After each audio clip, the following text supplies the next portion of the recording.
today's video, gagawa pala ako ng kalo. Ginagamit sa construction para di mahirapang mag-akit ng materyales galing sa ibaba.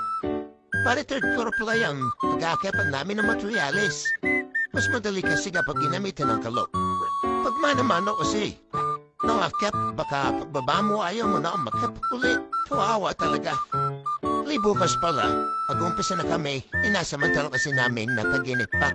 Mabilis kasi moto yung concrete kapag bilid sa araw, kaya for dago na tubak-baka na. Maging solar boy na naman tayo nito.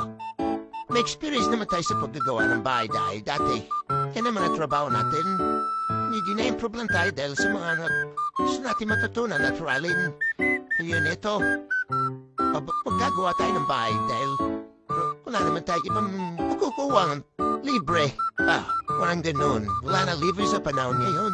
Kailangan magsikap mo talaga. Sa panahon natin ngayon, wala na siyerte.